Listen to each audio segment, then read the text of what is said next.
We'll be now moving on to our second segment. We'll be now hearing from the next set of 5 distinguished speakers. Mr. Sanjay Deshpande, Executive Director and Head of Operations, Clearford India Private Limited, who will be joining us online. Jatin Sharma, Strategic Advisor to CEO, Bhubaneswar. Virajita Chimalapati, Senior Research Analyst, WRI India. Abhijit Kumar, Founder, CEO of Lambert. Parameshwar Panda, Senior Manager, Vari Energies. May I invite Mr. Deshpande, Executive Director and Head of Operations at Clearford India Private Limited. He brings over 30 years of experience across petroleum geology, archaeology, social service, wind energy, and water and sanitation, and has worked with Canadian, American, Australian, Italian, and Indian multinational organizations. He has been a member of CII National Committee on Water and has delivered lectures on wastewater management at several universities, serving as visiting faculty at the Symbiosis School for Liberal Arts since 2011. He's also currently working on developing total sanitation projects in India using innovative solutions for sustainable wastewater collection and treatment. Over to you, sir. Good afternoon, everyone. I hope you can hear me.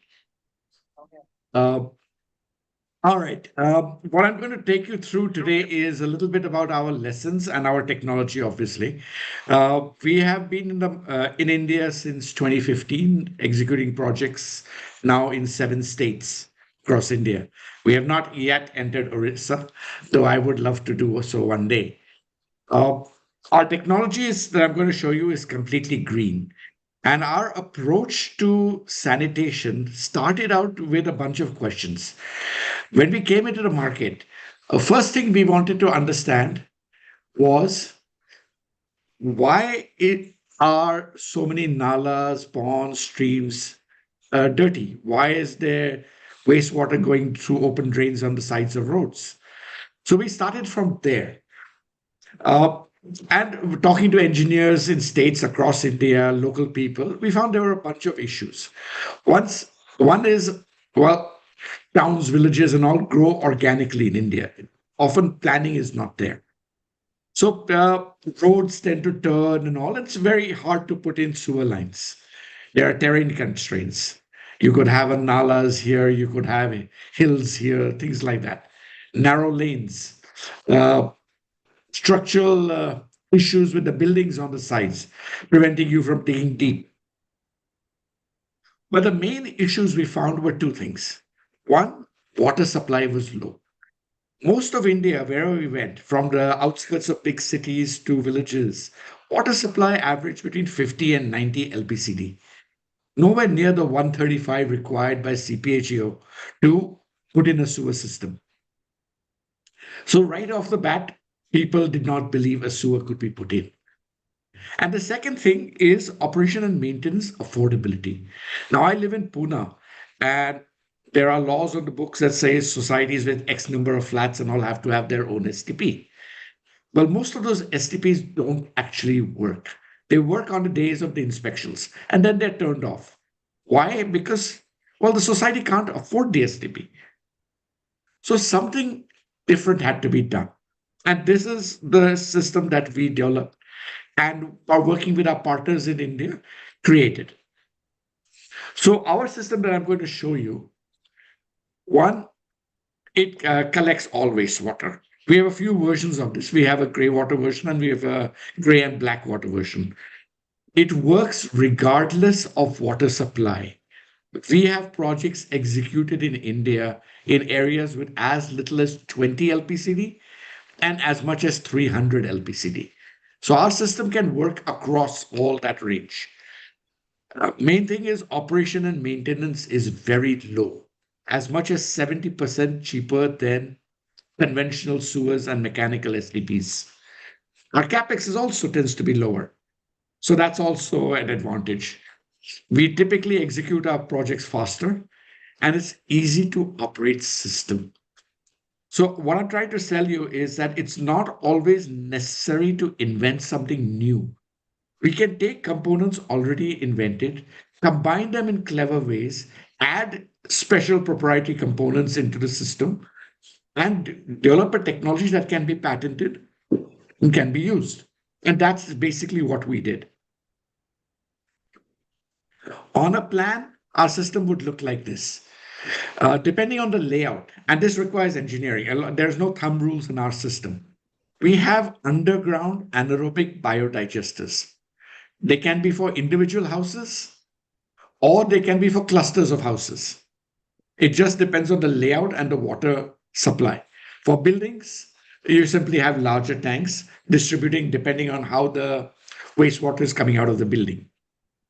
Into that, all those tanks goes all the gray and the black water. Okay, both are required in our system, and I'll explain why in a minute. In there, we digest the organics, and only the liquid with some suspended load leaves. It goes through a lateral pipe to a central sewer line that goes to your SDP.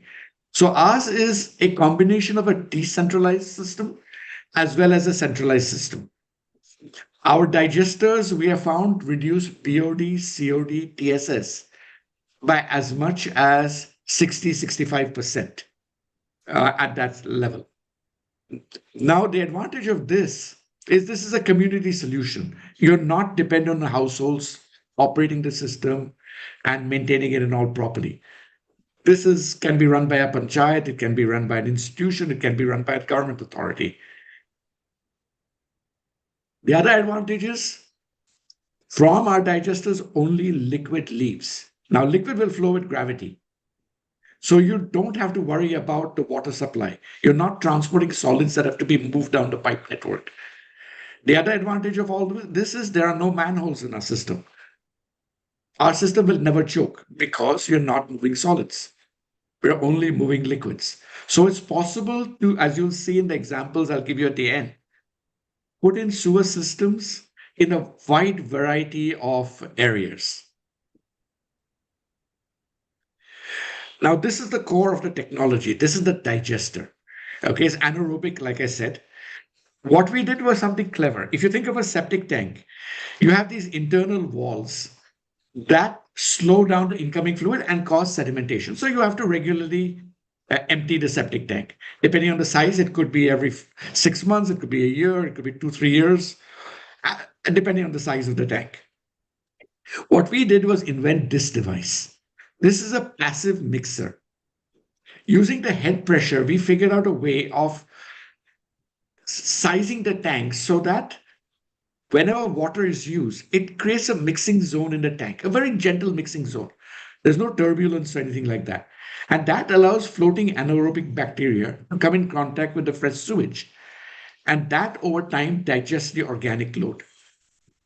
The inorganic load tends to settle in our tanks. Plastic, gutka packets, things like that remain floating in our tanks. They cannot leave our tank because of the opposite device. This is what we call a peak flow attenuator. It's a very simple concept. By reducing the outlet diameter, one, we prevent solid objects from entering the pipe network. Second, by moving it up, we prevent sludge and soil and silt and all from entering the pipe network. Third, by reducing the diameter, we get rid of the peak flows. If you think about your water usage, maximum water usage is in the mornings. Afternoons is less. Evenings it goes up a bit again, but not like the morning. And at nighttime it's practically nothing.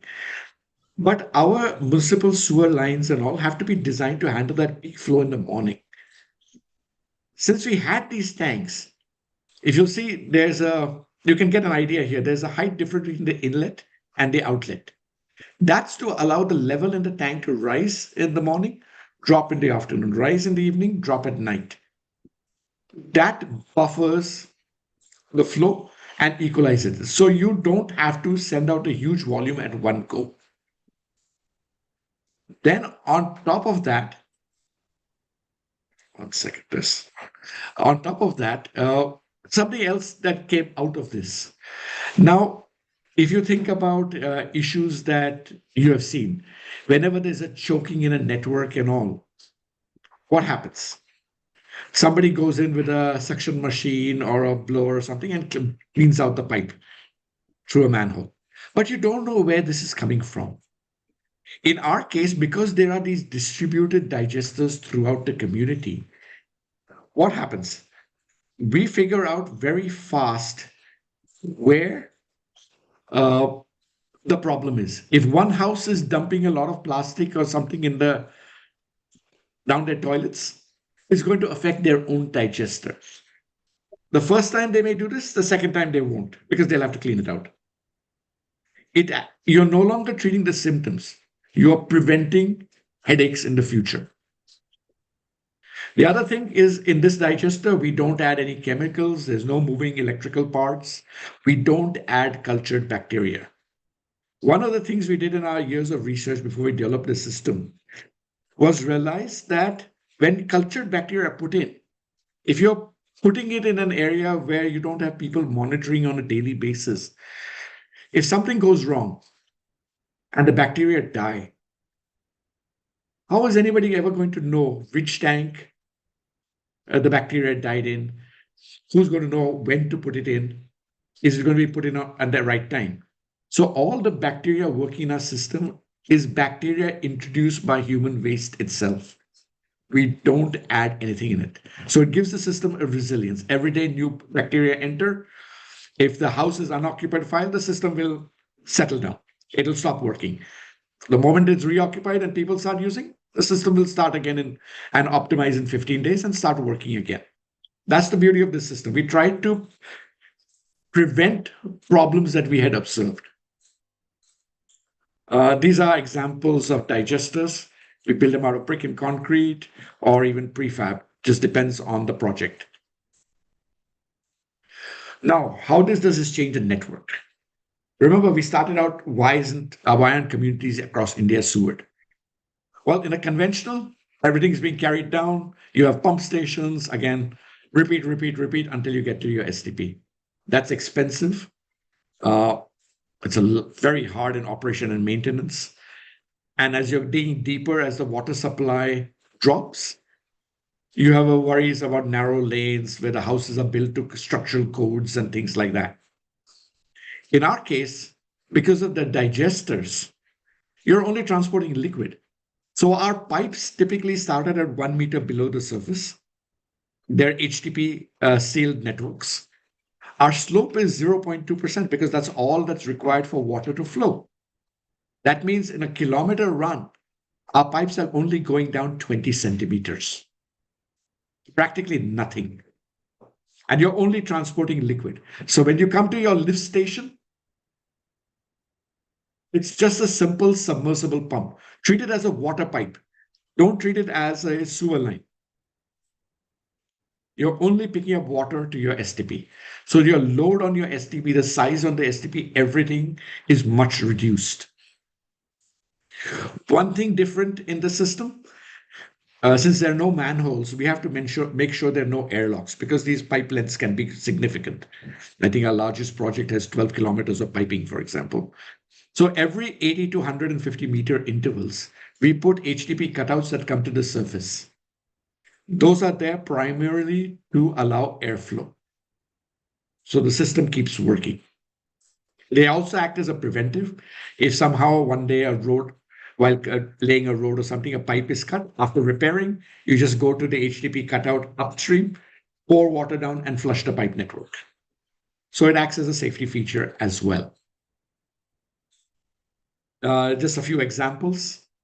Very simple. Since we are not transporting the peak flows, our pipes start out at 90 mm or 110 mm, depending on the comfort level of the local community. That's half the size or less of your standard conventional pipe that starts out at 200 and 250 mm. It's very easy to lay. You just take a JCB, only digging 1 meter down, lay it out, pour the gravel in, and lay the pipes. The pipe laying is actually the fastest part of our system. Building the digesters takes more time than putting in the pipe network. This is an example of what the HTTP cutout would look like. Excavation is much less, so projects can be executed much faster. And this is actually a picture of a lift station. All it is water down below and a series and a pumps, a primary and a backup, to pick up the water and put it down to the next level. Much simpler, much easier, much lower in operation costs as a result.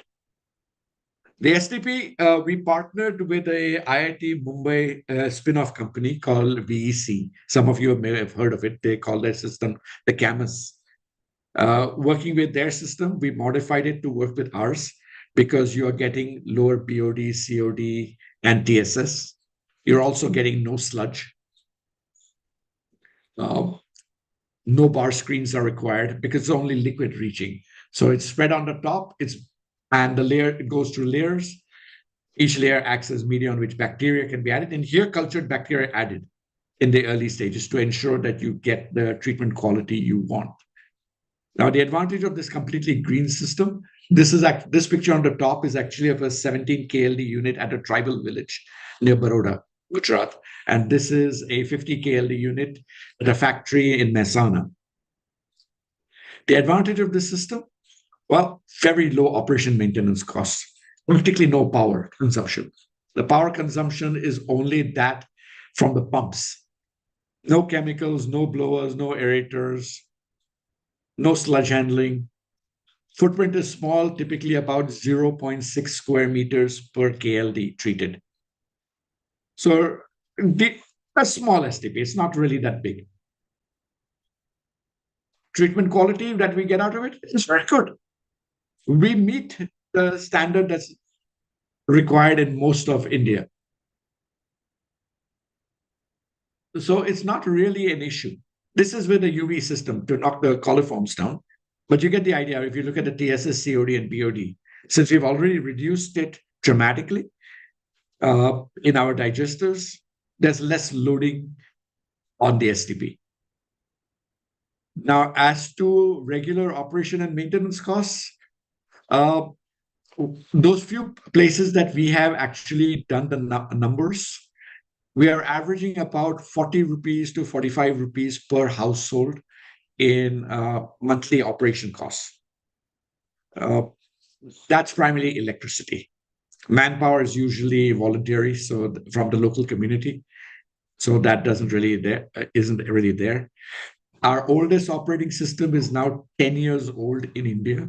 It was commissioned May 2016. To date, we have not had to empty a digester anywhere in India. Our oldest digesters are 1.5 meters deep. They're averaging about 15, 20 centimeters of sludge at the bottom of them after almost 10 years. So it's not something that requires regular maintenance. It's basically a system that you put in and you can forget. Okay, applicability, I'll just show you a few examples. It'll give you an idea of what can be done. CSR, I heard somebody mention CSR earlier. This was a project paid for by L&T. It's a village near Baroda, 374 homes, 1,800 people. This was started just before COVID, continued through COVID and beyond COVID. So that's why it's done in phases. Today, we are treating approximately almost 100 KLD of water. It's being used for agriculture. We take it to a point outside the village and the villagers distribute it. The village is clean. There's no dirty water or anything in the streets anymore. So CSR, I'd say about 20% to 25% of our projects are CSR funded projects across India. Institutional and factories. This is an McCain example in Mehsana. They wanted more water. They are in a semi-arid area, North Gujarat. They could not get allocated water. So we sewered their entire campus where they had a bunch of soak pits around, all the administrative, the washrooms, the canteens, etc. Captured all that water, treated it, and recycled it for landscaping purposes. So the fresh water that was going for landscaping was then diverted for process. It's a food unit, so they can't use STP water for food processing. But by using it for our landscaping, that fresh water got diverted for process. It's been working fine. This was inaugurated in 2018. So it's been working fine since then. And the last example I'm going to show you is something a little clever. This was a cement factory in the Thar Desert. They need water. They were exploring, whether to put in a pipeline 70 kilometers from Jodhpur city to bring in water. Then there's issues of right of way, guaranteed water supply, quality of water supply from Jodhpur municipality, and et cetera, et cetera, et cetera. A very difficult proposition. So we instead suggested to them, why don't you look at the local communities around you? So in phase one, we did about 300 houses of a community about 2 kilometers from the unit. They started out getting about 35. It's now increased to about 60 KLD a day uh, of water is coming to the plant. It's complete gray water collection system. So the community has benefit. There's no more dirty water in the roads and anything. We have captured all the laundry, kitchen, bathing water in that half of the village that's been connected and are taking it into the unit. Now we're looking at the second phase, designing it, and then one by one, all the communities around it. The goal for the unit is to, well, be self-reliant. More and more corporates are realizing that water security is their biggest danger to their profitability down the road. So they're looking at ways to ensure they have water in the future when climate change may disrupt monsoons. We don't know right now.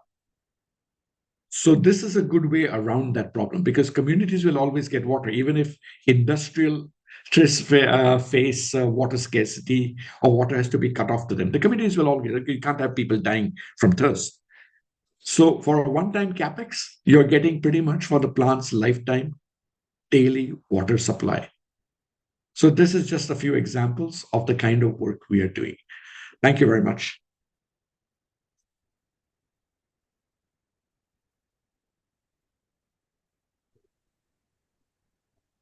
Thank you so much, sir. Now we move on to our next speaker, Mr. Parameshwar Panda, Project Management Institute certified senior manager, management consultant and program manager with over 15 years of experience in public sector advisory, infrastructure policy, PPP, and greenfield urban and industrial infrastructure. His work includes PM Gati Shakti, government procurement, transaction advisory, DPR preparation, grant and incentive management, and policy formulation.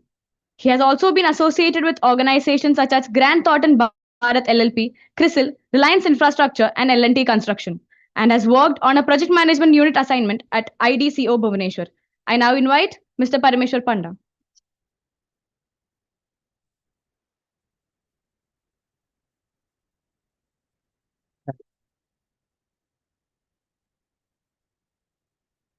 Good evening, all.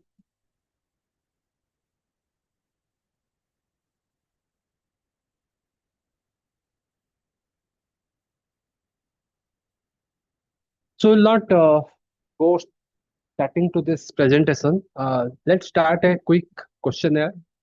You see, this company, this Wadi Energies, many of the people are thinking that it's a energy producing company.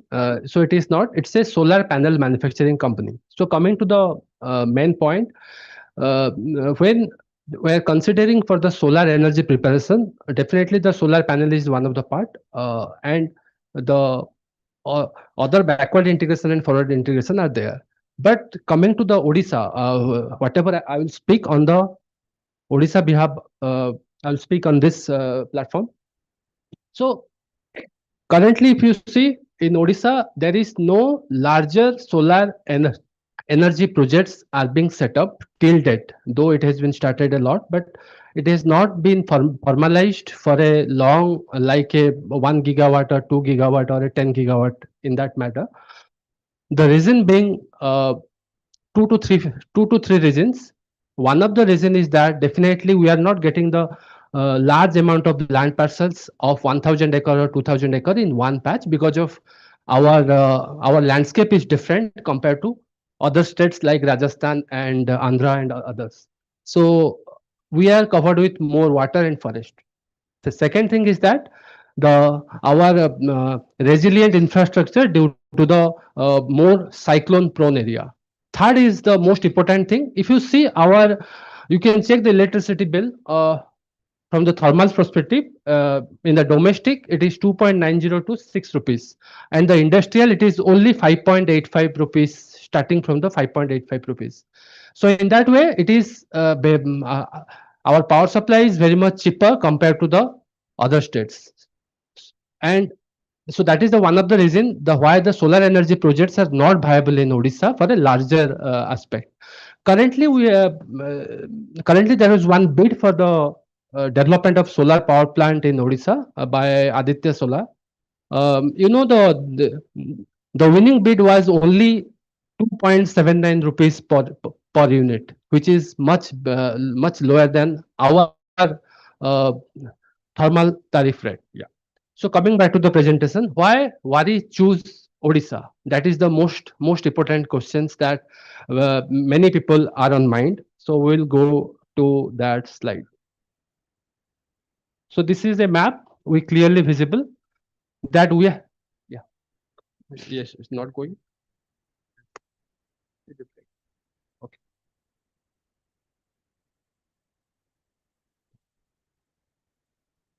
So it is not a presentation, it is a PDF.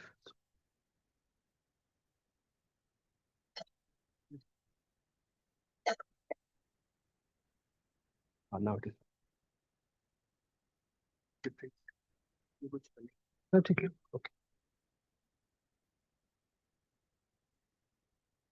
Yes. So this is the point. See, we are in the part of the NH16, which is in the right hand side, and at the top it is the Biju Expressway, and in the middle the connecting between NH16 to the Biju Expressway, it is the NH55, which is connecting on Dhenkanal, Angul, and Sambalpur in that road. We shortlisted the location called Dhenkanal, Odisha because of connecting both expressways. One is the NH16 and NH16, NH55, and also the Biju Expressway connecting the Rourkela to Malkangiri. And NH16, it is a Chennai Kolkata highway. So we have selected the Dhenkanal as a location, and the government has allotted total 1075 acres of land for the solar panel manufacturing unit. We'll go to the total process. If you see, definitely there are uh, many amount of solar panel manufacturing unit in Odisha, also in other states. They started with directly they are doing the backward integration from the polysilicon to the cell, then directly they are doing the module, and they are assemble the module, go for a PV solar plant.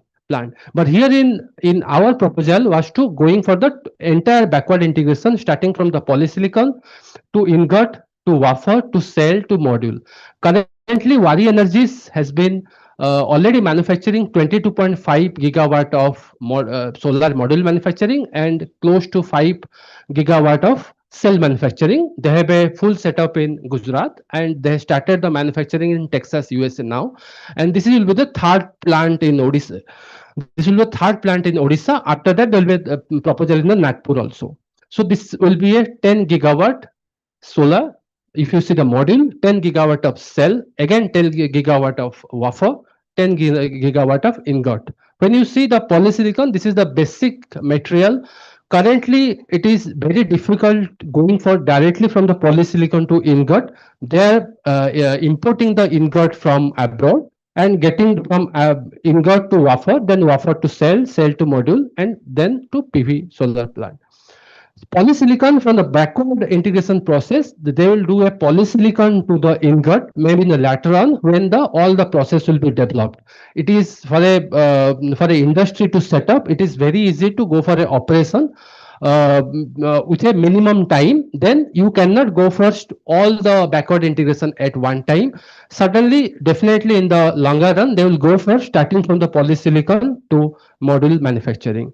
They have a cell manufacturing in Gujarat also. They're now going for a new plant in Nagpur also. Compared to Odisha, they're going for a 6 gigawatt plant in Nagpur. Currently, to our state, to Odisha, this is a project cost of close to of 24,000 crore. The project cost. If you see the capacity, which is the ingot, is 50,000 of tons per annum, 50,000 tons per annum, which will produce the 10 gigawatt of ingot and wafers. Then the modules. Total employment generated will be close to 14,000, and Then going to the financials.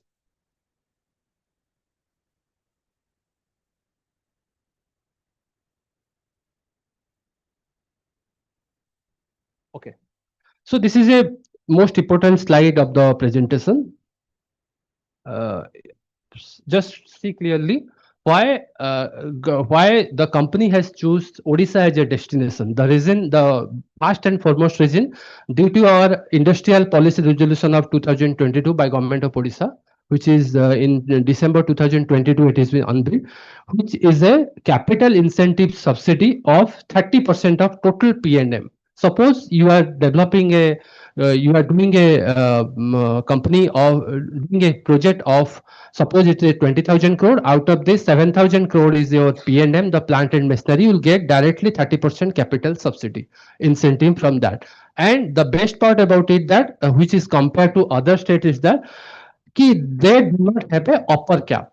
There is no upper cap mentioned in the policy. Whatever you will invest, you will get the direct 30% capital incentive, but only on the plant and machinery, not on the land and building. Second thing, the electricity duty exemption, which is provided by many states, that's nothing new.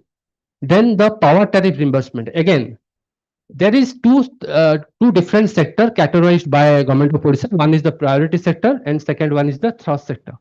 In the priority sector, this sector of renewable equipment manufacturing is coming under the thrust sector, where we can get a rupees 2 for next 10 years. When you are when you see the Odisha's retail power tariff, which is 5.85 rupees for the industry purpose per unit, you again from the 5.85 rupees, you'll again 2 rupees of power subsidy on that.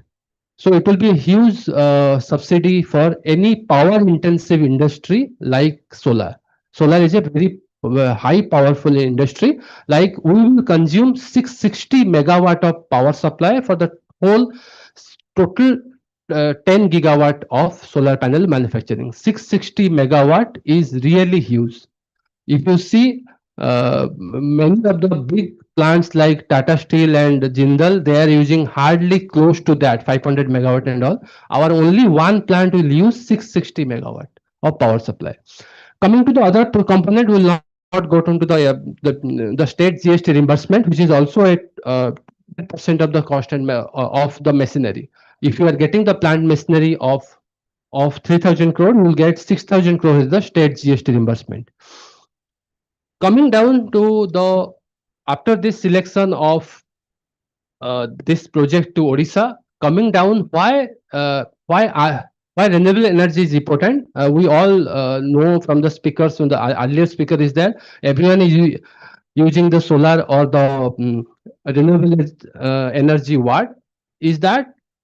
You have a target of 500 gigawatt of renewable energy target by Government of India by 2030. We have touched upon 2025. By 2025, we have already touched upon 250 gigawatt. And in the last year, in the 2025 itself, we have added more than 100 gigawatt of renewable energy produced in India. So that is our target to achieve a long way to go. Coming to the other parts, we have like this project also coming under the product linked incentive scheme of MNRE, Ministry of Renewable Energy Ministry. It is coming under the PLI, which is giving 2,000 close to 2,000 crore, 1,900 some crore for the production linked incentive for this project itself. So again, compared to that I have said, the retail the power tariff is very less compared to the other states, and also it is, the subsidy is also there. That's why more people are coming here to set up.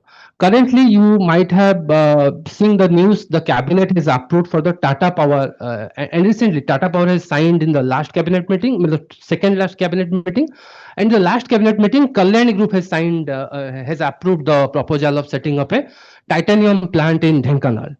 why these companies are coming. The inside story is that we are getting a 30% capital subsidy in case of Tata Power. They're going for a solar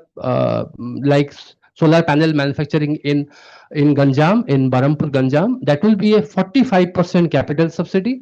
Also, the Kalyani also getting a 45% of capital incentive subsidy. You are thinking if you are investing 100 rupees, you are already getting a 45 rupees of capital subsidy. For government has gone a far way ahead. They have approved 45% subsidy as a pari passu contribution. Like when the company will invest in the project, the government will also same time invest in the project, not waiting for the operation period to after the operation. Usually the reimbursement has to be done after the operation, but in this case they have go for a pari passu contribution. Like when the company will invest in the project, government will also invest in the project, having a bank guarantee to keep in the mind. So then coming to the last part of my presentation, like your this session is for the resilient cities. I will give an example of current approval of government of Odisha for a 8,000 crore approval of a new city in Bhubaneswar. It is Malipada area. 800 acres of Malipada Gothapatna area to be covered. New city, that will be a new city having all the facilities to be modeled into it.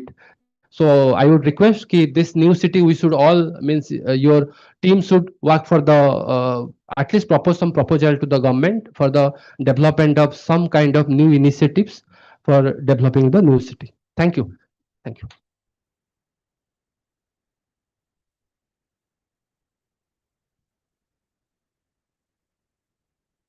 Sorry for interruption. Being a moderator, I just want to make a humble request to rest of the speaker. Please, we are though running off time, so please confine your presentation within 15 minutes because many of you have flights, so that's why we need to make a very concise slot. Thank you.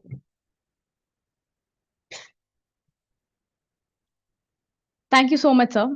As a next speaker, we have Abhijit Kumar, founder and CEO of Lambert Water, a climate tech startup developing modular, chemical-free electrochemical wastewater treatment systems for urban and industrial applications. He holds an MTech in water engineering and has over 8 years of experience in wastewater treatment, decentralized sanitation, and water reuse.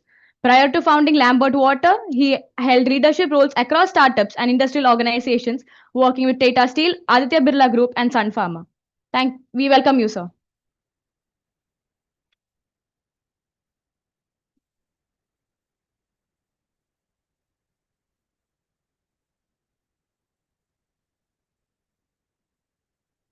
Can you tell me Kumar anyway?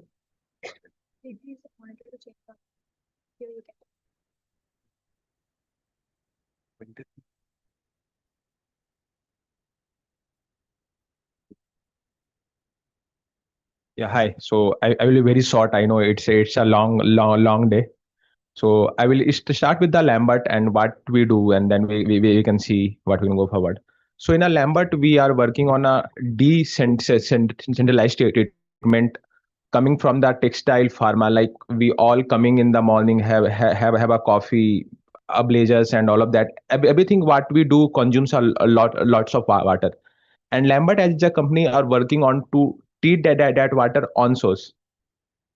So talking about India, the number you are seeing right now, the amount of wastewater which is being going outside on a daily basis, 55 billion liter of wastewater is goes in outside on a daily basis. That is 70% of wastewater what we generate.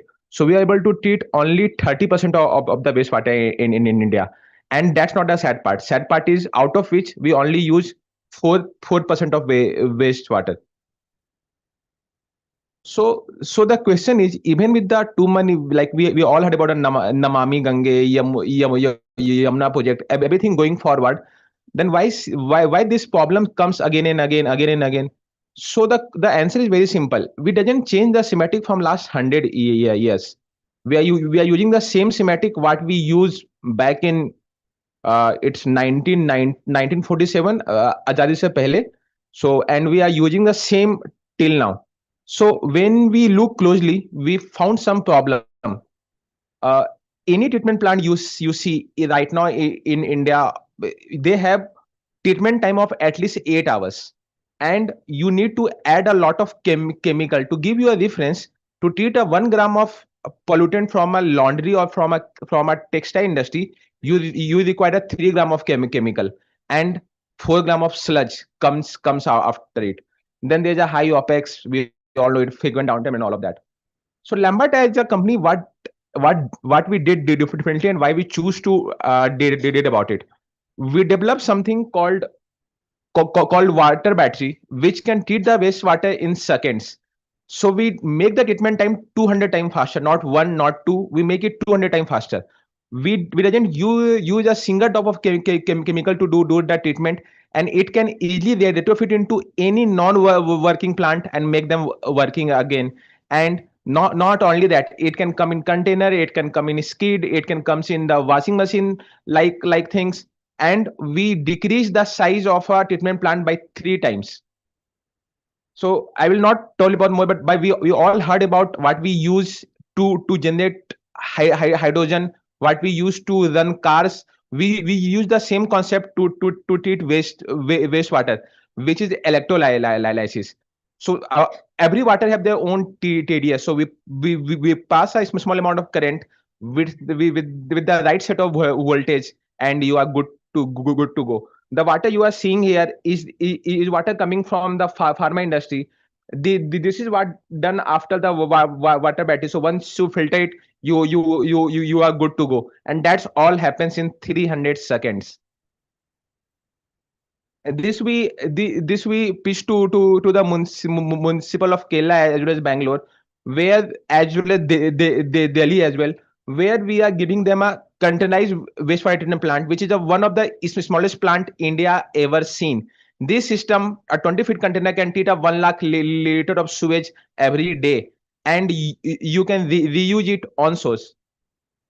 Talking about a competitive analysis, we have what we do. We did electrochemical cell treatment. We can handle a shock load. It means if the water changes with the time, our system can automated regulate the amount of treatment which needs to be done, and they can do a treatment on their own basis. While everybody taking to 6 to 8 hours, we take seconds. We remove phosphate, ammonia, PFAS, and as well. We have a full time less space requirement than any tech out there. We can handle a long time of pH, lower GHG emission, and all of that. This is one of the deployment with the Kerala ULB, where they have a problem with the septic tank. So we develop a system. You see the happiness around the people when we start when we start our plant, because every other day the septic tank overflows there. So Kerala government, I think UTF play a very good role on that as well. So Kerala government come to us, and we started to do something about it. Right now they are using 100% of water for the flushing, gardening, or sometimes they also discard it. Second Lambert deployment is in Bangalore, where we did it in one of the school. This system can treat a 20,000 liter of wastewater per day. This can treat black, gray, or laundry, whatever they required. And Bangalore is coming us, and Bangalore want us to install more of this system. Talking about a 12-month roadmap for a Odisha, we come prepared. Like we are okay to do a pilot and see if we can expand on Odisha as well. Industry we are serving right now is textile, buildings and IT parks, hotels, cooling tower, pharma, oil and gas, metal, food and beverages. We have been awarded by Piyush Goyal sir, University of Toronto, CCD Om Birla sir. We are incubated in IT Madras ICCW as well. We are the winner of a climate smart innovation challenge, as well as we represent in India in Singapore as well, and we're the first company who won that challenge also. That's all from my side. Thank you so much.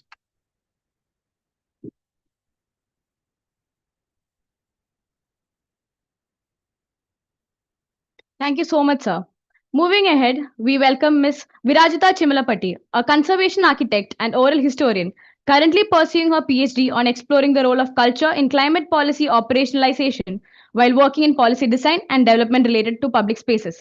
She brings over 15 years of professional experience across India and Southeast Asia in heritage and urban conservation, disaster risk mitigation, and management in historic urban spaces, policy evaluation, local governance structures, and green buildings. We welcome you, ma'am.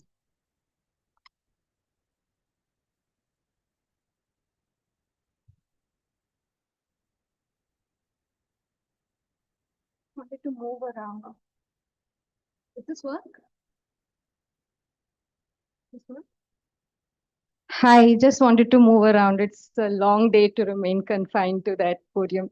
So I'm Virajita. I'm based here in Odisha, and I work primarily, I represent WRI India today, and I'm primarily going to start with a small question, going back to first principles thinking, reducing everything back to its core. The values, what is innovation? We've been speaking about innovation. What is innovation? What is innovation? Oh, yeah, sure. Sure. So how does thinking out of the box and creating something new, how does it differ from invention?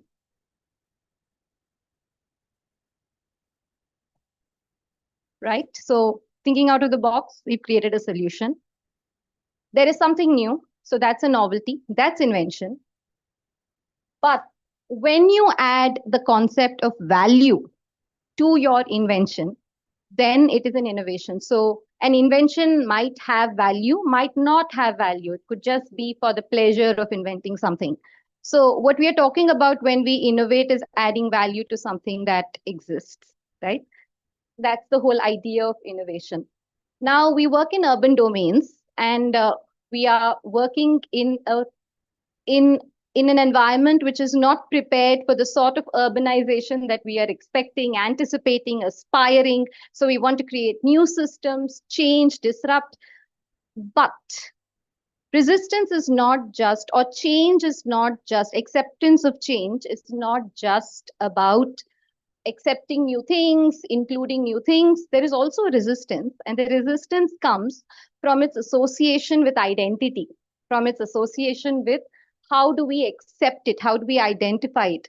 And that is where I think within the, especially within the urban domain, new urban environments have to reflect that connection with identity, with behavior, with how we live lives in the 21st century onwards, in a world which is now fast changing. It's just the climate is not the way we have been trained to or thought about, right? Cities thus are incubators of innovation. They are also drivers of change. Why? Because this is what happens. There are too many people living, there are too many echoes, too many ideas, and and so we have to be resilient, we have to be inclusive, we have to be low carbon because we couldn't survive otherwise. So we at WRI India have a vision to focus on cities. We want to invest in the long-term success of cities. And we do so by helping cities navigate interconnected challenges, right? An urban is a system. We call them wicked problems, very complex, very interconnected. And to navigate this and to get to something which is resilient, most importantly, inclusive, and over and beyond that, low carbon urban centers where different systems, including human infrastructure, everything is human, nature, ecology, all of this works together. So we have a global reach. We have 25 plus deep dive cities. We have 550 plus other engagements. We bring in local expertise. So our interconnected goals are people, nature, and climate. And our work is in livable neighborhoods, climate resilience, connective mobility, and we work at the intersection of planning, governance, economics, and finance. So it's just within urban is a large domain, and we work at anything and everything within this. Our work looks at cities transition. So you can see when I bring it down, it spans a lot of aspects of things that have been mentioned. And I am primarily going to focus on livable neighborhoods. I represent the work that WRI India is doing in Odisha. We are doing all of this work, connective mobility, livable neighborhoods, climate resilience. All these projects exist in India, in Odisha also as projects.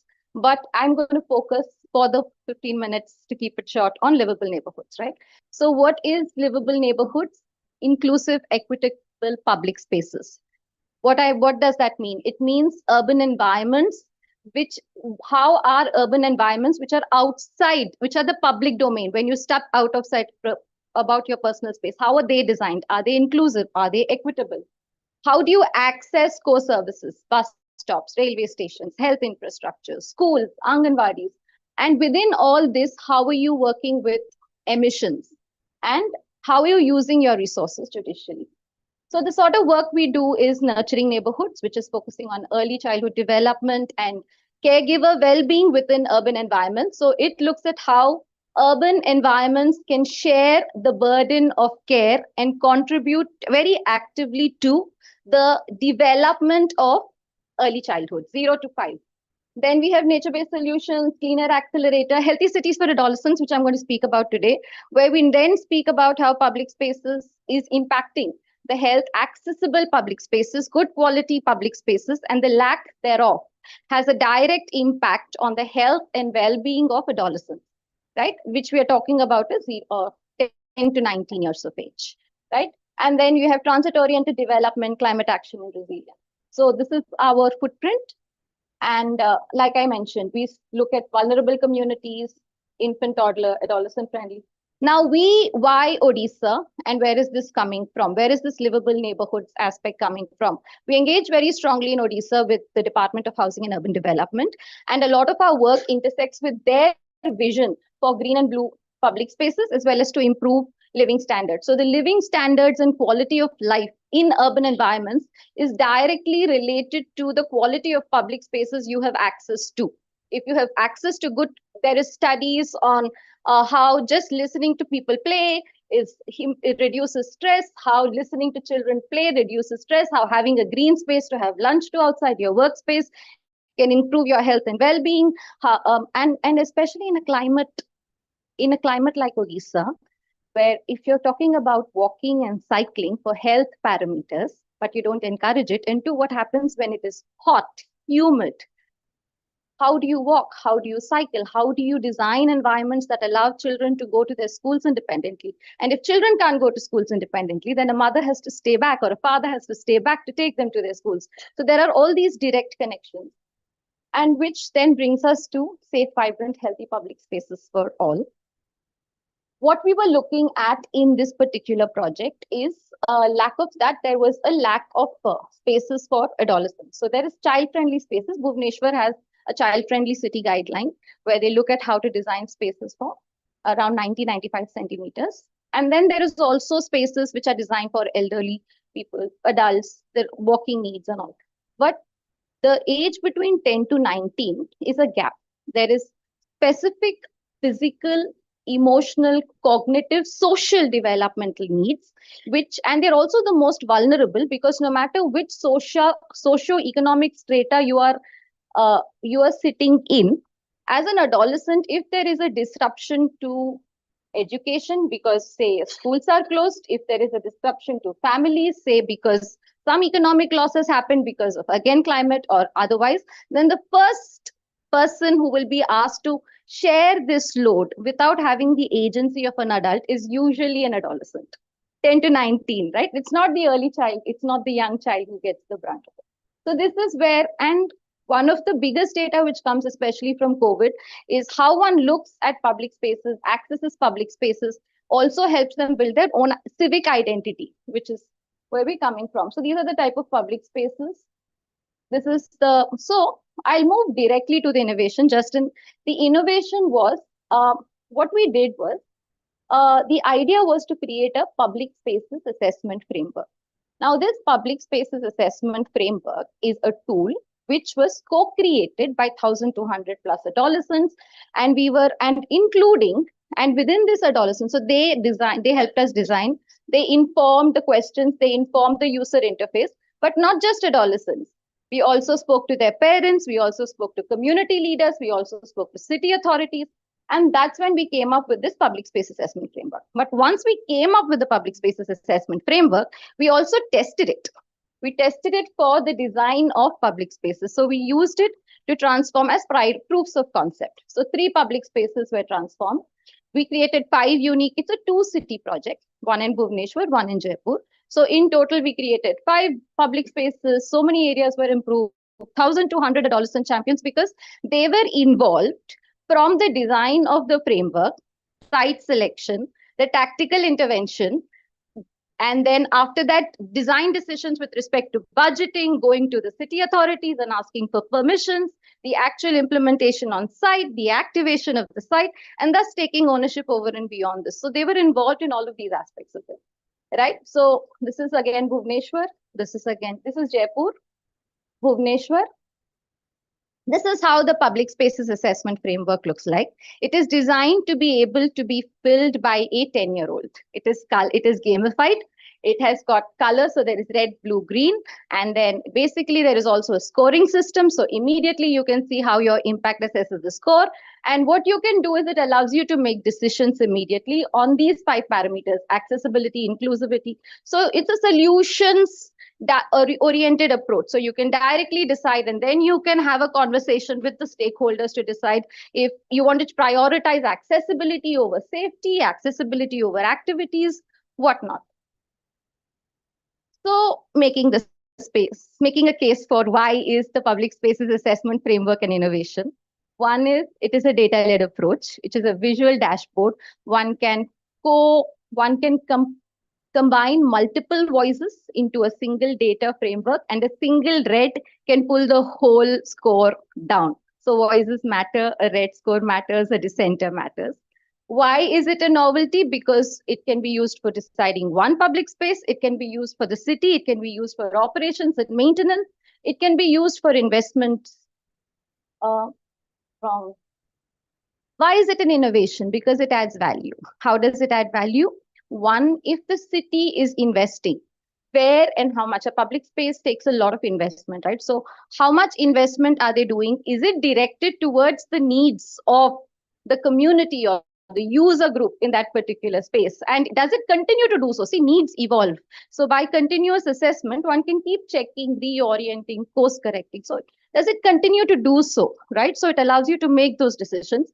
And it also allows you to have a constructive conversation with the users of the public space, because they are then asked to take ownership. Hey, you asked for this, we gave you this. Now you don't take care of this. Let's have a conversation, right? And it's very constructive. It moves beyond, you didn't do this, you didn't do that, to this is what the data is telling me. And it's still, it can be digital, it can be analog, right? So for me, it's an innovation. We can talk about it, right? So what are the other project that I'm going to very quickly skim through in the interest of time is our Nurturing Neighborhoods project, which looks at how urban environments can actively contribute to the development of early childhood and children, and to caregiver well-being, because without caregiver well-being, there can be no early childhood development, right? How do urban environments shoulder the burden of care? So if you could experience the city from the elevation of a 95 centimeter, what would you change? Probably everything. They can't go to a park from their house. We hear stories of, when I was 3, we see all these stranger things where they run, just go away on bicycles in the middle of the day, middle of the night. Don't think we can do that anymore, right? So many projects were implemented. This is the sort of impact. These are the solution domains. We looked at parks, gardens, developmental services, early childhood development services, street junctions. This is the sort of impacts that we have been having.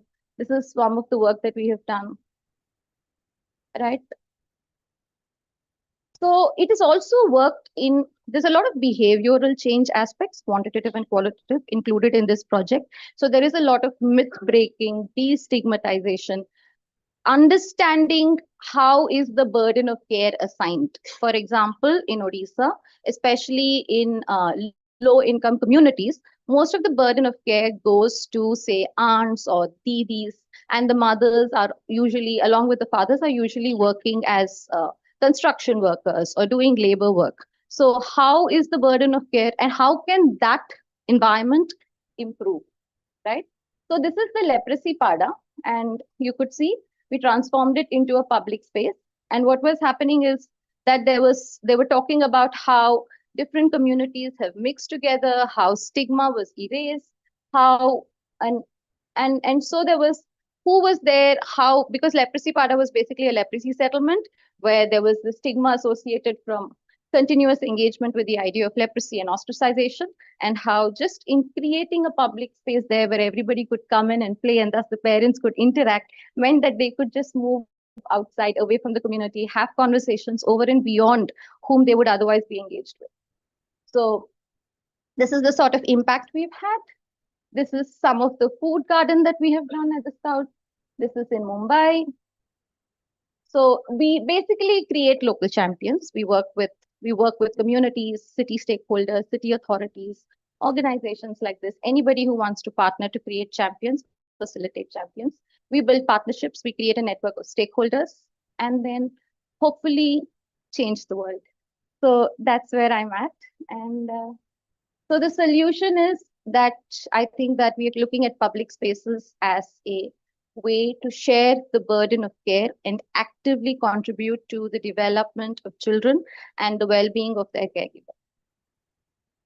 The novelty is that we look at behavioral patterns, regular programming of activities to actually, we don't just say infrastructural insets, we look at behavior alongside infrastructural insets and see how this can impact. So sometimes we have kids festivals, sometimes we have programming of activities, sometimes we simply have Anganwadi workers and their leaders who are designing drawing activities and talking about nutrition. So there are all these things which are happening. So it's a direct correlation between health, well-being, and public spaces and urban infrastructural development.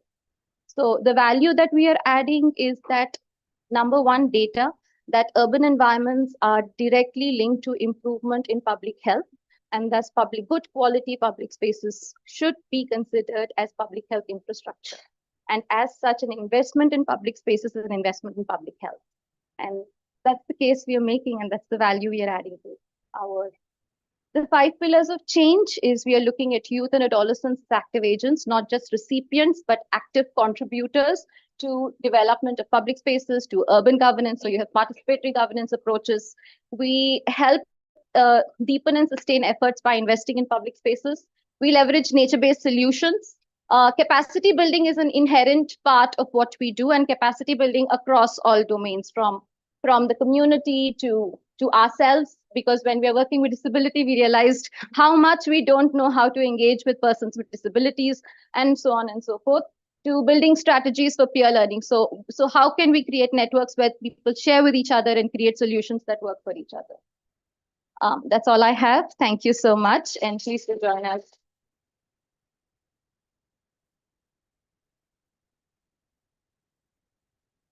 Thank you, ma'am, for sharing this wonderful initiative with us.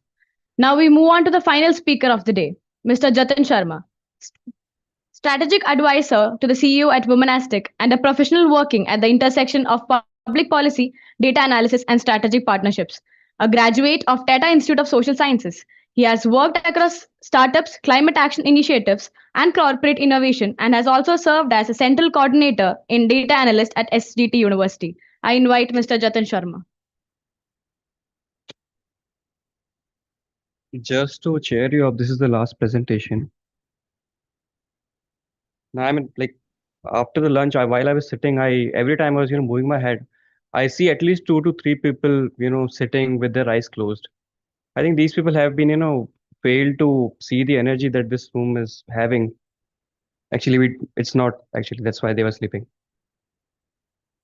So if I may have the presentation, I will be very quick.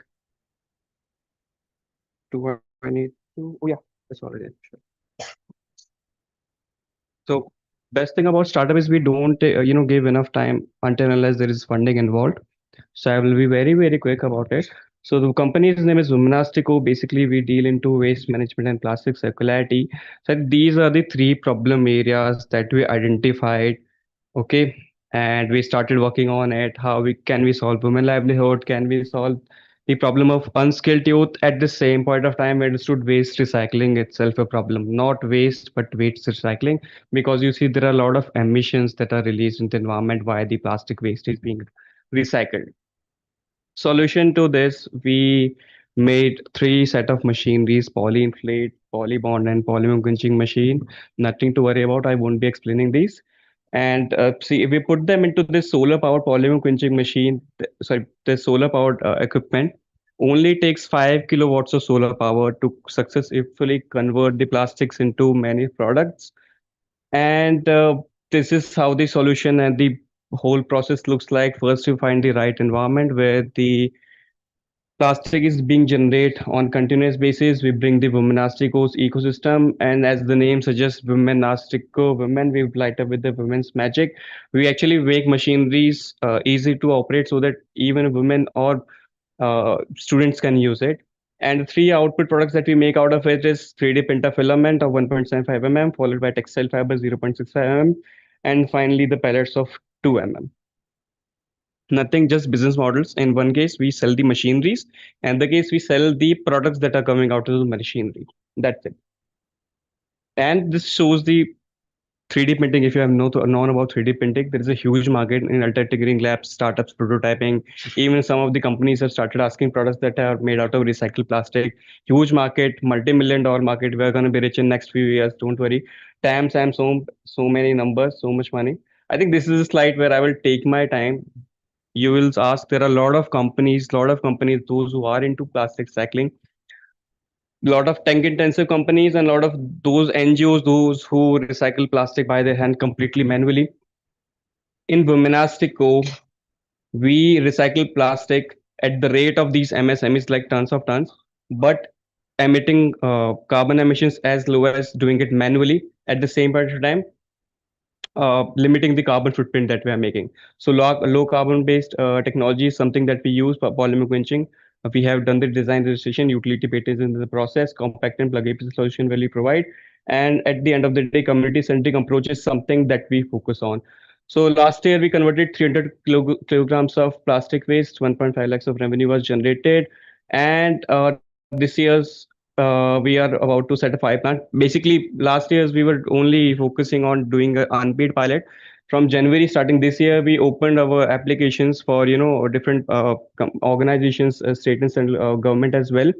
So I'm happy to share that in January itself, we have received LOI from Punjab government, Haryana government, and very recently, like 4 days back, we have been selected to do work with UNICEF itself. So I think this is something that our achievement for this year. And 5 women have been working with us, including 2 self-groups and 2 startups we have been working with. So she's the main founder, my sister Ruma Sharma. She never lets me put my photo in the presentation. But anyways, and we have Amit Jangad, who is the CTO. He's a really experienced person, and he's the one who has designed the whole machine and get it done on the prototyping level. And we have a really good pool of mentors with us. And these are the awards and recognition that we have from various institutes, including some government, some private, some CSR, and other people. And that's it. And we can, if you want, we can have a video where it clearly shows uh, how we work. And the can we have the link open? Yeah, so this is basically the working design. First, how we work. So we have a machine for that, but it's not updated. Again, my sister's photo is there. Mine is not there. Same reason. Bottle inflation. First, we do bottle inflation, then we convert them into these ribbons. And if we go down a little bit, then we'll see this is the machine that we have produced at the POC level, and this is the textile fiber. And if you will go further down, again, yeah, no, yeah, this side, yeah, we can keep my sister, yeah. So these are the women's self-group women's 2 self-groups with whom we are working with, and they have been a really good community. And very soon we will be trying to get connected with more self-groups, and we are open for that. And thanks a lot. We can go down, but there are a lot of other photos of my sister, so we want to. As you can see, yeah. See, come on. Thank you so much.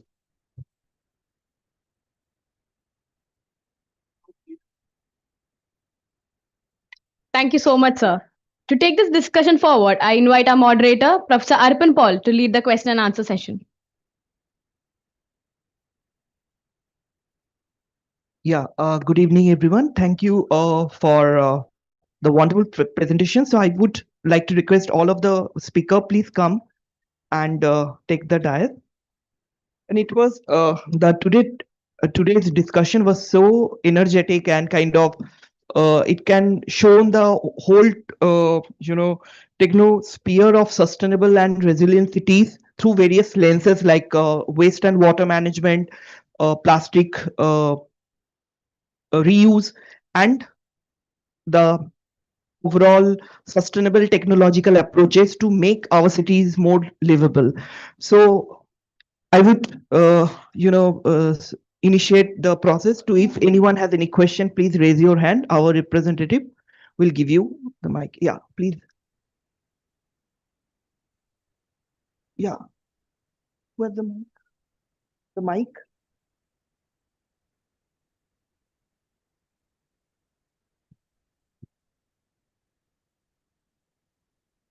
Hi. My question is to Ms. Virajita.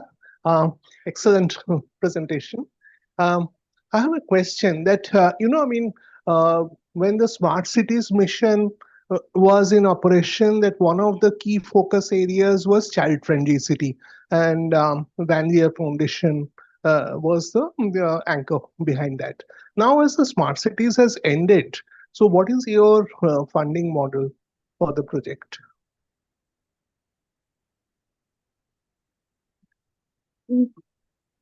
Thanks for the question. So the smart city mission component was the NN 1.0, the first version of it, under which I think Bhubaneswar decided to be socially smart and a child-friendly city. So it was a very good initiative.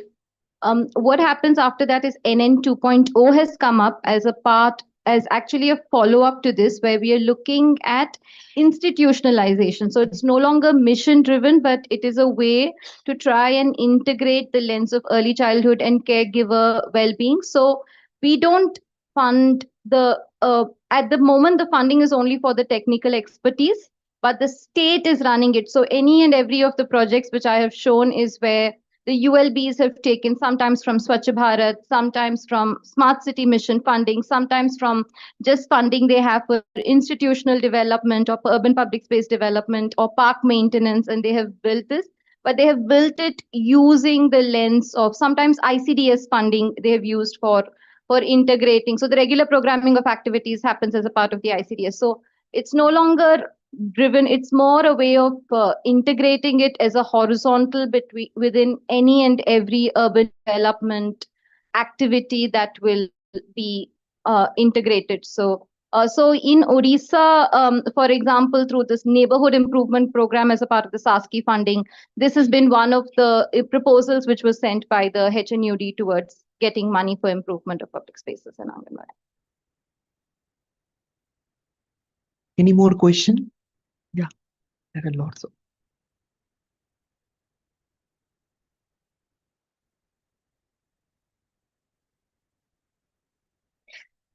Thank you.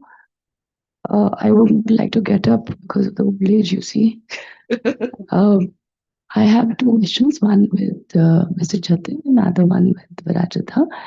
Mr. Jatin, I was just asking you about the cost, which is per kg of plastic, or how it is evolved. No, actually, for the cost of recycle per kilogram is around 150, including salaries and all the operational cost. 150 rupees. 150 rupees per kg. We get per kg. And when it comes to the market, we usually make filament. So filament costs around 1500 to it goes up to 5000 rupees depending upon the quality. It's the selling price that I'm talking about. I'm just asking about the cost. 150. Okay. And how do you optimize it? I mean, what is the minimum plastic that you didn't do? There is no minimum. Like even if you will give me a couple of bottles, we will get it done. Okay. Yeah. All right. But that machine setup has to be made, right? Like minimum 3 lakhs rupees of investment has to be done. Has to get things started. Otherwise, we have some other plans that goes up to 15 lakhs or 20 lakhs, where there is fully furnished shipping container that has all the necessary power. So no grid connection, nothing is needed. Plug and play solution we provide. So it goes up to 15 to 20. We have some slabs for different product categories. So minimum within 3 lakhs we can start. So, for example, if an institute is to establish this kind of machine in their system, for example, if RITES also wants to put it in my campus, that whatever bottles are there, we can put it in it. So, is it like auto system, or it'll require manpower? It requires, I think, minimum 5 women are supposed to be employed in that. Okay. Yeah, so this is if you are putting the plant of like for where you require where you'll be putting 3 lakhs rupees of equipments, so minimum 5 women we can employ. So the whole point of is to make the decentralization of plastic recycling available to all of the people, so that plastic where it is being generated can be recycled by the people who are there on the spot, so they can take the benefit of the like it to provide them as a point of livelihood. At the same point of time, they will get the products out of it. Okay, thank you. Virajit, I have a question next to you. First I'll share the experience and then I'll ask. So, you talked about the behavioral change. I understand that behavioral change takes a lifetime. Without that, it doesn't happen. And in early 2011 or 12, I remember I was working in one of the public spaces, Rautula Ram Marg in New Delhi, and we had to suffer a court case because of that.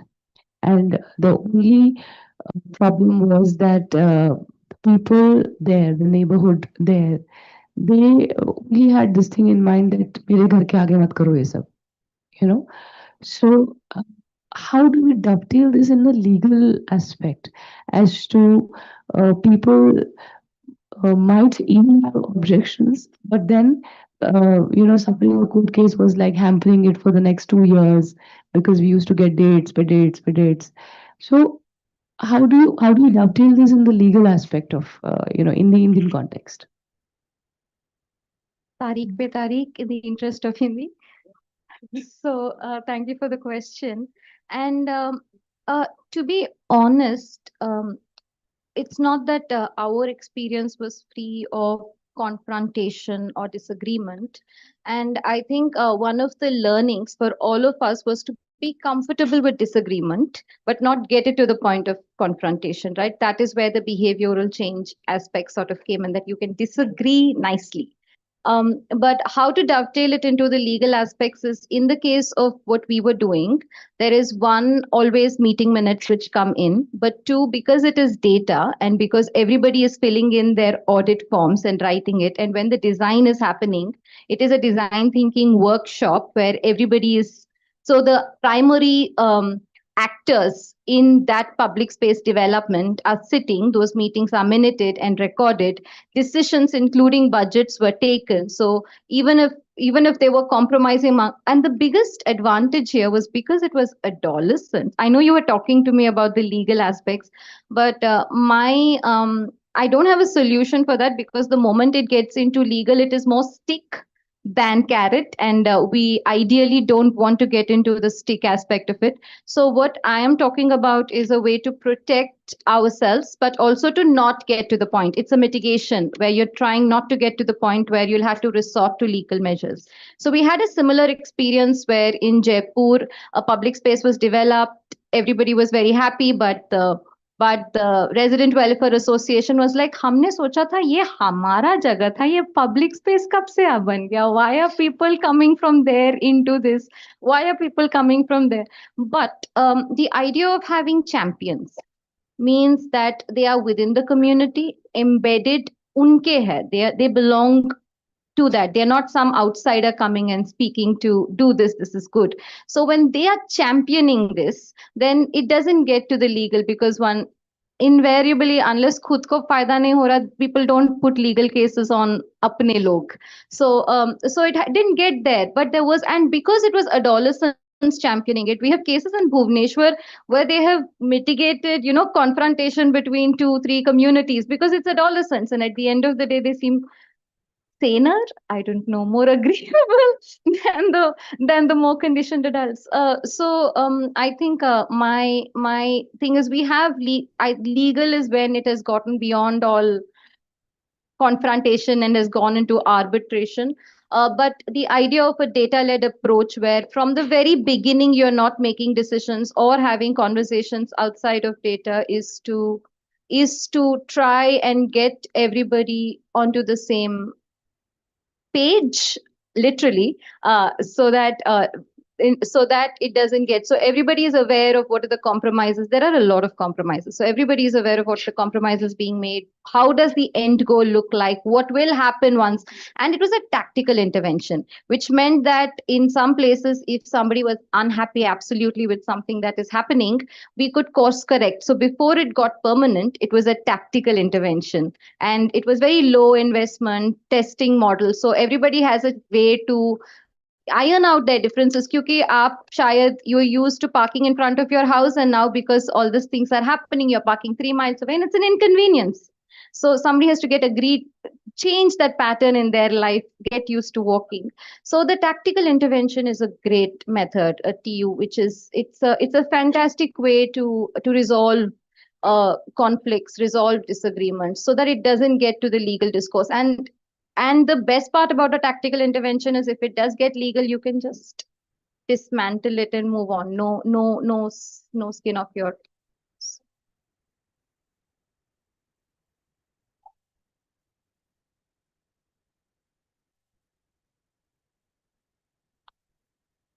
So हमारा ये था कि from the beginning सारे approvals on paper है, सारे approvals, मतलब के community के approvals, adolescent का actual 10 पेज का consent form है. So it's all on paper. ऐसा कुछ है नहीं. BMC भी, it's always voluntary, because when you're talking behavioral change, then stick rarely applies, like I said. So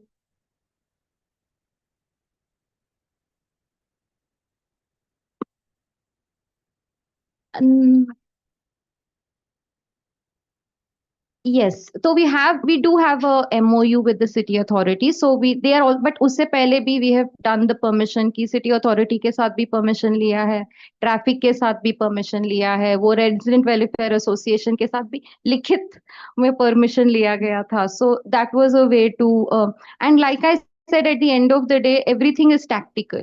So अगर बहुत ज़्यादा dispute चला गया, तो the way to protect yourself is you can just move on. You're not doing permanent interventions. Yeah. Any question? Yeah. I know it's late. Do we have time? Yeah, ma'am. Yeah. Please. Okay. So I have a question for Mr. Deshpande and Mr. Sharma, the two water guys, Clearford and Lambert. I'm just I'm very curious about the ecosystem of companies like yours. I mean, India is a huge place, and therefore there's a lot of room for the kinds of startups and work that you all are doing. But I'm very curious to know whether, let me sort of articulate what I'm trying to say a little better. In most sort of startup regimes or regimens, you have one or two companies that then become large, right? There's a scaling effect. And therefore, then one or two begin to dominate. I mean, just think of Silicon Valley, for example, not maybe a comparative example, but an example. So similarly, I'm curious to know from both of you, working in that ecosystem as you are, whether you are big, whether it has, India is so big, therefore there's enough space for multiple kinds of innovations to remain, or whether you think it'll head in the direction of one or two technologies really beginning to gain some kind of ascendancy. So you have one large company that then begins to dominate. I'm just very curious about that. An on the ground kind of view on this. Yeah, so when you talk about India, like what we talk, yeah, so big, and around 55 billion liter of wastewater need to be treated on a daily basis, and 70% is not being treated. So there is a pre-market already waiting for more than 10 Lambert. If they want to exist, there are more than 10 Lambert can exist, and they can make a 500 to 1,000 crore company, not more than that, because the bigger company gonna eat you out, or they're gonna buy you out, and we are okay to buy out with the 1,000 crore because we make a hell lot of money out of that. So when you talk about Lambert, when you talk about any startup who comes to this surface, if you look back to five year back, we are treating 10 to 20% of water, and we are not very worry about it. You see the Gujarat cases, more than 30 people die. Then Bangalore see day zero. In next 5 years, we are coming to near day zero, where the no water for the reuse gonna available. So it's a huge market. I think 10 or 20 more Lambert or more other company are required to tackle this situation. And still they are not, they are more to it, because Southeast Asia, the Bangladesh, Sri Lanka, all the problems are same. If you look around, I think it's not the bigger company can get a chunk. I think the company who's working good and who can prove themselves they can work in good. Yeah, ULB and getting there, it's another headache. It's again a chicken and egg situation. Like they want to buy, but they didn't buy to you, and all of that happens. So, but I think it's a pretty good market to be in next five to eight years. Yeah, hi. On my end, yes, I agree that's a large market and there's scope for lots of companies. I do not think any one company will become very large. For a very simple, there are too many things pulling in the opposite directions. The tender system, the fact that consultants who have their own agendas uh, do designs for tenders, things like that. That's my opinion. But I think there's a lot of room for companies such as Lambert and ARCS and all become sizable in their own time. Thank you. Yeah. Yeah. Hello, I am Shreyanka Mahapatra. So I have a question for Mr. Sanjay. So my question is, what are the implementation challenges of your product and why it has not been adopted yet in our cities? If we look from the government and financial lenses, then what can we?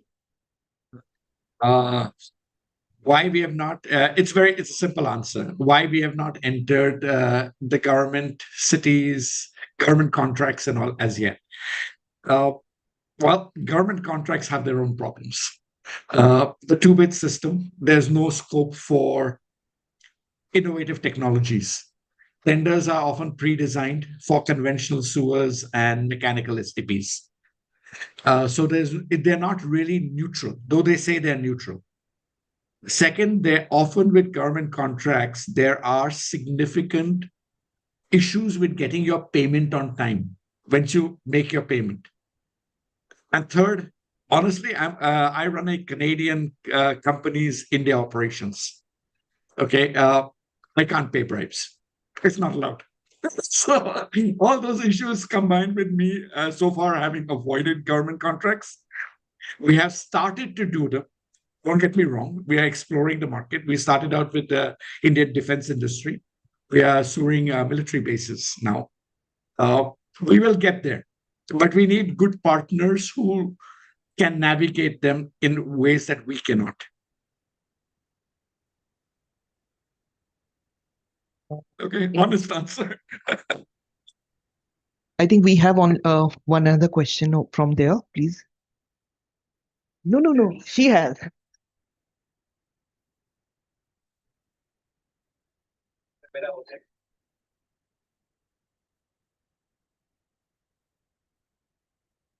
Sorry, yeah. So my question is for Virajita. Miss Virajita, so what you are doing right now is what we on paper call participatory action research. So I have two questions.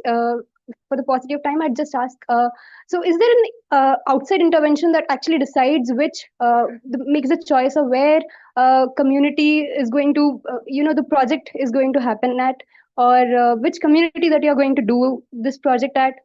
And the second question I have is, what has been your observation? Because how much is the diversity of such community participation that happens? I mean, if you choose a community that's probably settled in, let's say, informal settlements, how much is the diversity across, not the age group, because you are primarily focused on adolescents per se, but in terms of people from, let's say, the formal settlements and people coming from other classes which do not particularly live in that particular habitation that you are catering to. So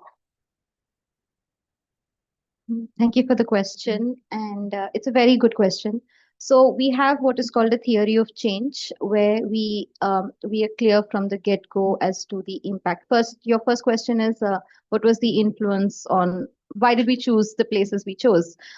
So yes, there was an influence because when we applied, this goes through a grant, and these two were considered to be at that time the most enabling conditions, Jaipur and Bhubaneswar, primarily because Bhubaneswar already at that time had a child-friendly city guidelines. So they were looking at public spaces development. So it seemed a good place. There is also the Jaga Mission and the Slum Development Association. So there are good systems in place. And the same thing was happening in Jaipur also in terms of its, and we wanted two geographies, right?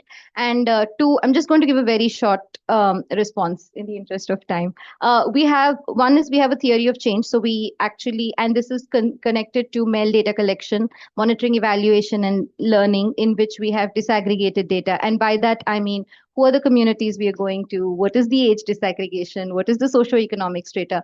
And that's why the consent form starts coming into play, because what is the data we are collecting? Who is saying what, and who is excluded and who is included? And that's when we realize that disability, especially that varied spectrums of disability, are not someone we're including. So many aspects of communities we are not including. So yes, we have data. Again, when we say data led, it means internal reflection of data, course correction.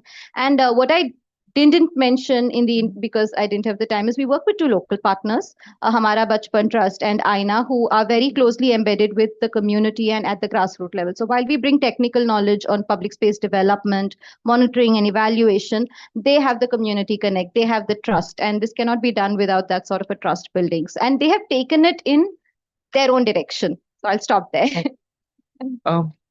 Thank you for the interactive session. Now I would request Aparna to, yeah. Oh, you have.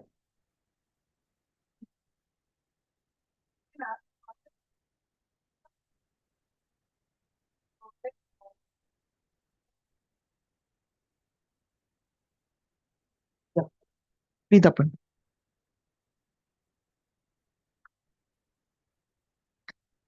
I request Professor Arpan Paul to kindly present a token of appreciation to all our speakers.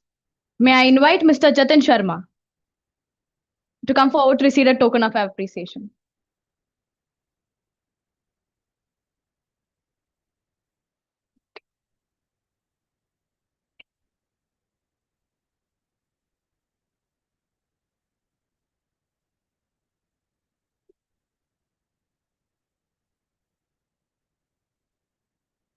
Ms. Virachita.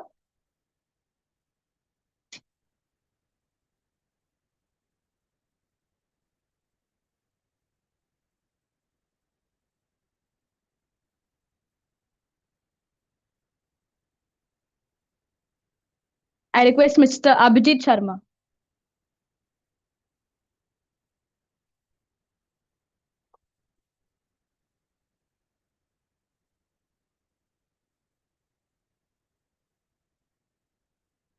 May I invite Mr. Parameshwar Panda to receive the token of appreciation.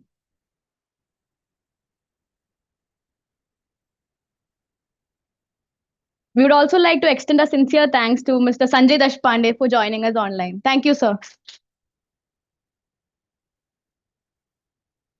With this, we come to the end of our very engaging and insightful session. We sincerely thank all our speakers and participants for their valuable contributions and thoughtful discussions. We'll be now moving on to a valedictory ceremony. I kindly request everyone to remain seated as we continue with this program. Thank you so much.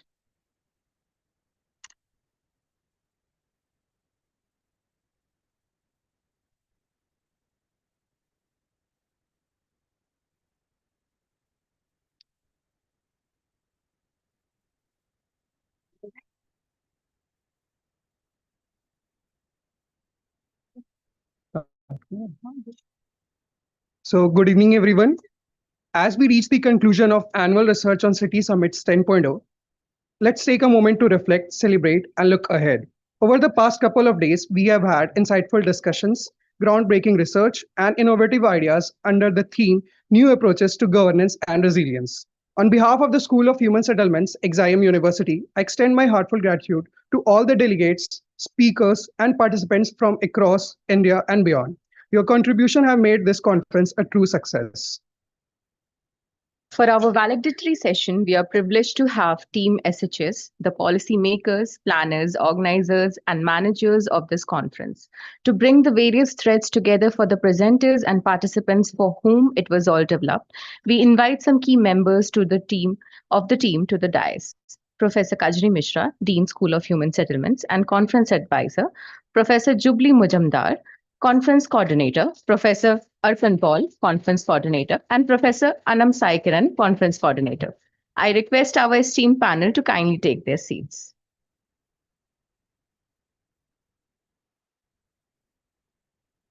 Only 4 members are on this dais, but all other members of the team SHS are also with us for this wrap-up session. The MBA UMG students of batch 24-26 and batch 25-27, the faculty members, PhD scholars, the SHS program officer, and the many members of the university staff without whom this event would not have been possible. Now I'd like to request Professor Kajri Mishra to present the valedictory address.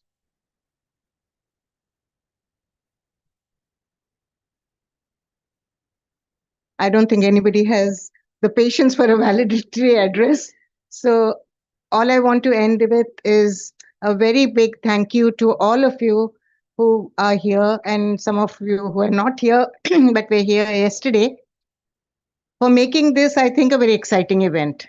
And this year it became even more exciting with this session, which actually brings us down to the ground on terms of applying our thoughts on resilience and sustainability.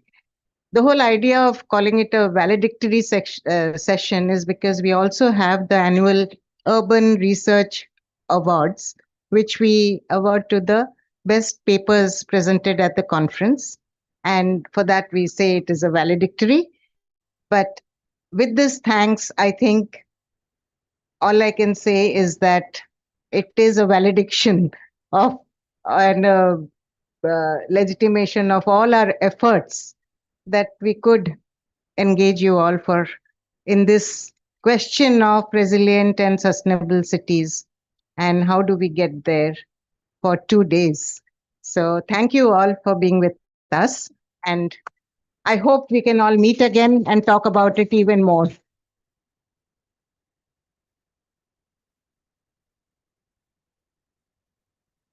Thank you, ma'am.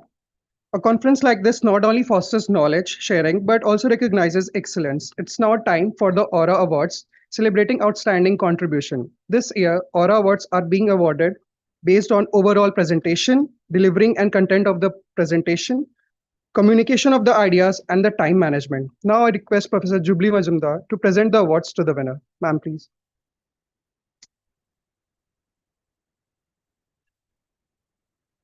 The third position in Aura Award has been secured by Disha Mathi from Indian Institute of Engineering, Science and Technology, Shivpur, for the paper exploring the relationship between transport infrastructure, land use, and land value, the case of Kolkata.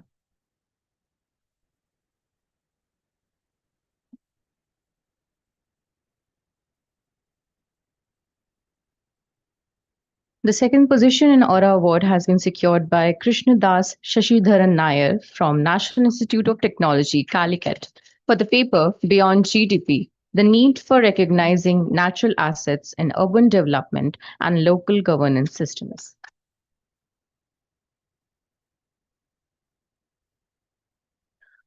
The first position and this year's Aura Award winner is Davanam Hemant Kumar from School of Planning and Architecture, Vijayawada, for the paper Understanding Affordable Housing Challenges and Potentials for Low-Income Groups, Case Area, Kukatpalli, Hyderabad.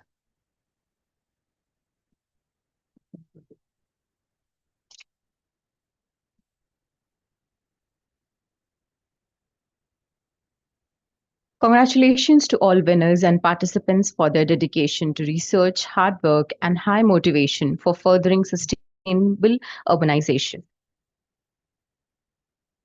Now, let's take a trip back over last 2 days and revisit the highlights of this remarkable conference. I would like to invite Professor Anam Sai Kiran, co-coordinator of ARCS 10.0, to present the conference roundup.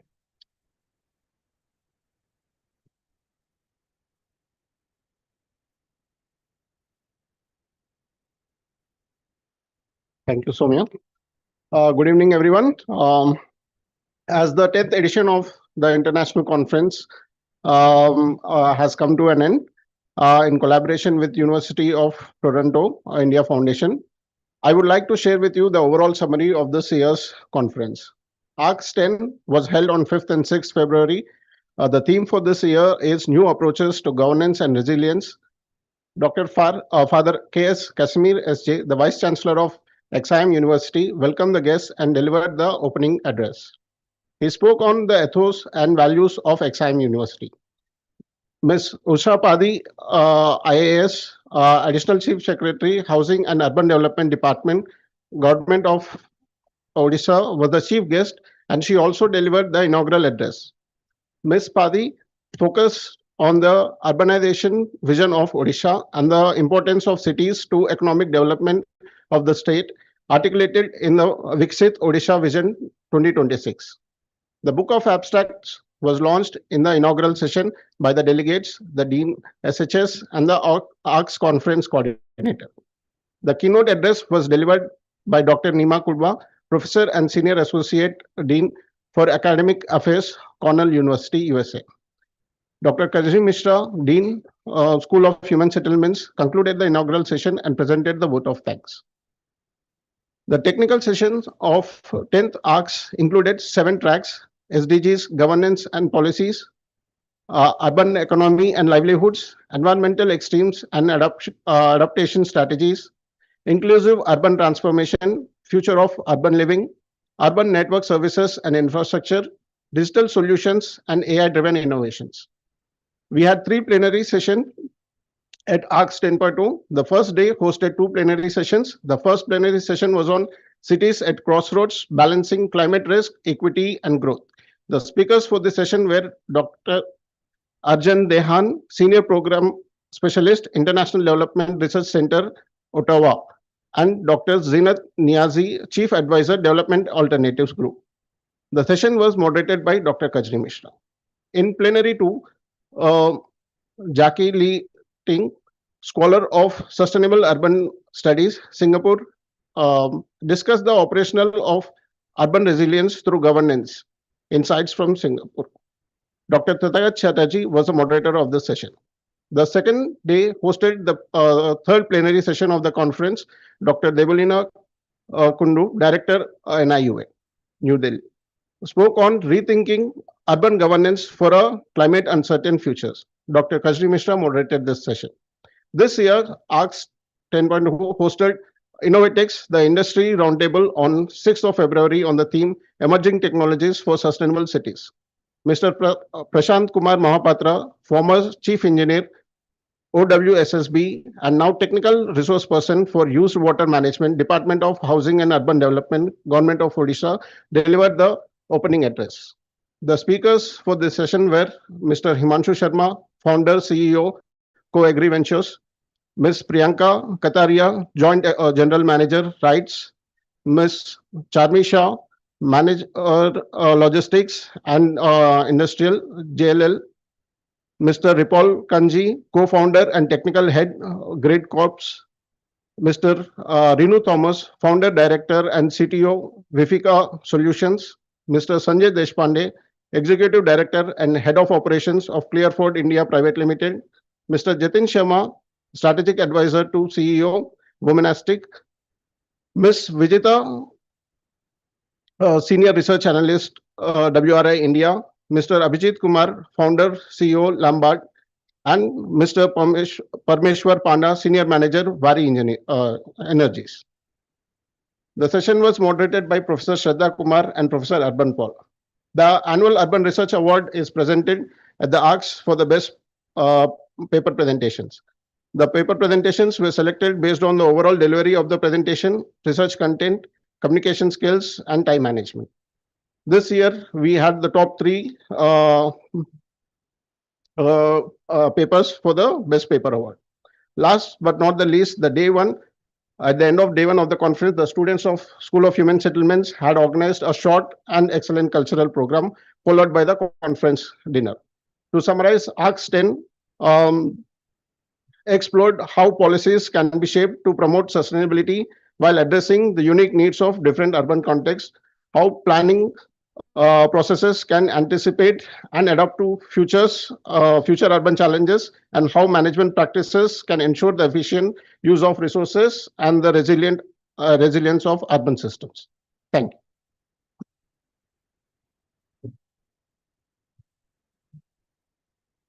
Thank you, sir. No event is possible without the contribution of every member of the team, and no event complete without expressing gratitude to each one of them. While every member of the school community and many beyond played this part in ensuring the success of this event, it was the organizing team that carried the weight of the necessary coordination.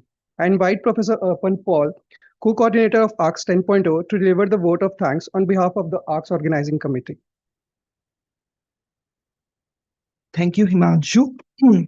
So gratitude turns what we have into enough. So from this quote, on behalf of the part of the ARCS coordinated team, with Professor Jubilee Majumdar and Professor Annam Saikiran, I want to give my heartful thanks to our father, Dr. K.S. Casimir S.J., Honorable Vice Chancellor of XIM University, for his visionary leadership and continued support.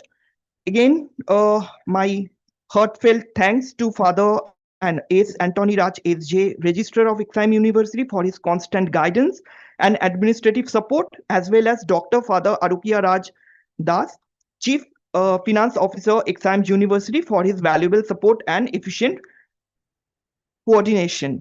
We are deeply thankful to our chief guest, Srimati Usha Padi.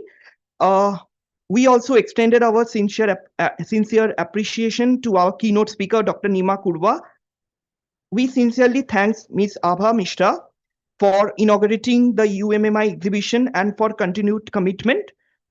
We gratefully acknowledge our distinguished plenary speaker, Dr. Arjan Dehan, Dr. Zinad Niazi, Dr. Jackie Ling Tin Ong, and Dr. Debolina Kundu for their valuable insights and perspectiveness on urban domain.